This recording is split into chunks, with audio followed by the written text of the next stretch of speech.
喂，我哋身邊其實有單事記大選案，案情就係我哋一日都掛喺口邊嘅是呢個字，究竟是乜嘢意思？呢個問題就喺哲學史上俾人遺忘咗好多嘅存在問題。係啊，就是呢個問題。你試下停一停，諗一諗，你對上一次咁認真去諗是呢個字嘅意思係幾時嘅事？A. 可能從來都冇。好，呢個就係我哋今日要一齊破嘅一個謎團。你睇下，我哋根本無時無刻都用緊佢。天空係藍色嘅，我係賭鴨。呢個字實在太基本，太理所當然，就好似空氣咁。覺得我哋完全睇唔到佢背後，其實收埋咗一個超級巨大嘅謎題。喺我哋嘅集係推成吞係低價出場之前，佢要先做啲嘢，就是清咗場，將三種又舊又懶阻住地球轉嘅諗法一次過剔走，就是係呢啲懶人包嗰度當顏幾百年都冇戰準。好，第一個懶人包基本上就係話，唉，存在咧呢樣嘢係太闊啦，太複泛啦，所有嘢都係存在噶啦，有咩好研究喎？嘥詞。但係蟹地嘅就話：喂，停一停，呢個唔會問題，呢個先係線索。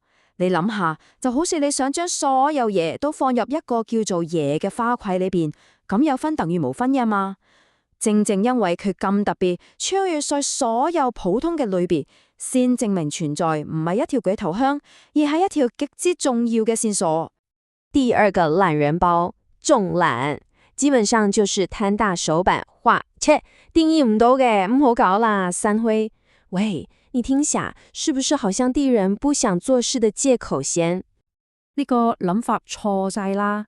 係啲嘅話，呢個就好似你想用一把間尺去倒啲水有幾濕，倒唔到，唔通代表濕呢樣嘢唔存在咩？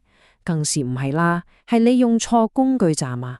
所以我哋唔係要放棄，係要揾過一套全新嘅偵探工具。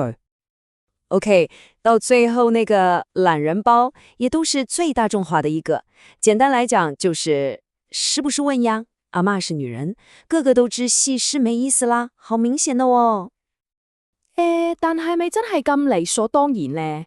海德格就話識用同真正理解係兩回事，就好似你識揸車唔等於你識整個副引擎一樣。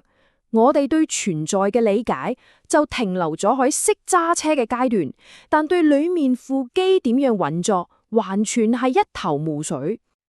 好，清完場，啲垃圾思想掃走晒，而家就正式打開我哋神探海德格偵探手冊，睇下佢去查案之話係點。OK， 大家睇下個 plan， 任何查案都要搞清楚三樣嘢：一，我哋查緊咩？個目標 the target 就係存在本身 being。二，去邊度揾料？啲線索 the clues 喺邊呢？就要揾一個具體嘅存在者 an entity 嚟盤問。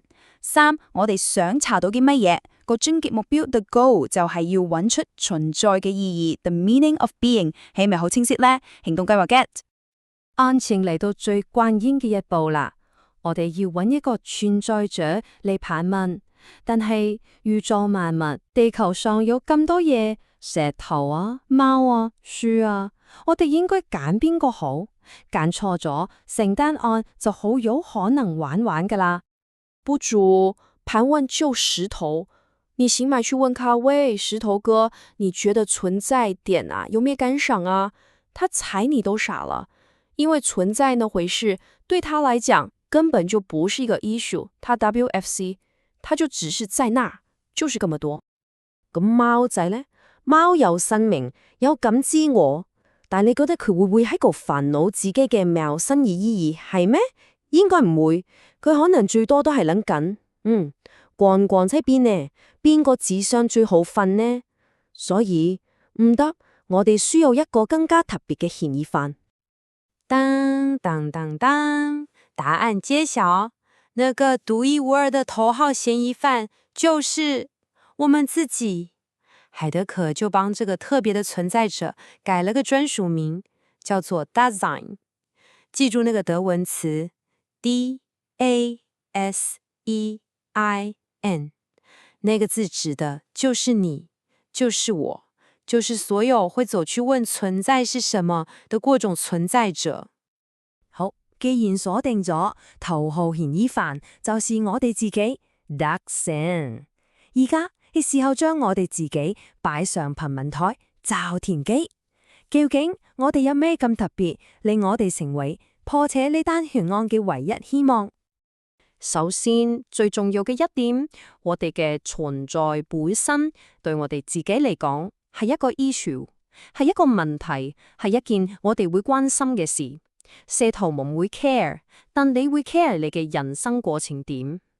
第二，我哋個腦裏面好似有個 pre-installed 嘅 software， 對存在有種基本嘅直覺，一種唔識學都識嘅理解。呢種原始嘅理解，海德格就叫佢做 pre-ontological。整個比較就明晒。你睇下呢個吹仔，佢嘅作用就係破釘，佢唔會有身份危機，唔會諗我嘅吹仔生命意義係咩。但你唔同，你會擔心前途，你會做選擇，你充滿可能性。呢種充滿可能性，要不斷做選擇嘅存在方式，海德嘅就俾咗個專用名詞叫 existence。好，你哋學術啲嘅 terms 啦，我哋大自然嘅存在方式叫做 existence， 即係實存。而我哋而家做緊嘅啲件事，就係坐低分析我哋到底係點樣存在嘅。呢個分析嘅過程，就係去理解我哋嘅 existentiality。聽落好似好複雜，但你只要記住，我哋而家就係好似拆解整一部機器講，拆解整我哋自己嘅存在結構。查到呢度，你係咪以為水落石出去受對？少年，你太年輕啦，搞清楚我哋自己點樣存在，只係第一步。呢個只係接到條萬能 key 咋，用嚟解開一單更龐大、更根本嘅奇案。呢，成個由我哋自身出發，去追求最終存在意義查案嘅過程，海德格就叫做 fundamental ontology， 中文叫基礎本體論。你聽過個基礎，就知佢係所有嘢嘅 base。點解話佢係地基啊？你諗下，所有科學、物理學、化學、生物學，全部都係研究緊唔同嘅存在者。但如果連最基本嘅存在係咩都未搞清楚，就好似喺一個流沙上面起樓咁，你起得幾高都冇用。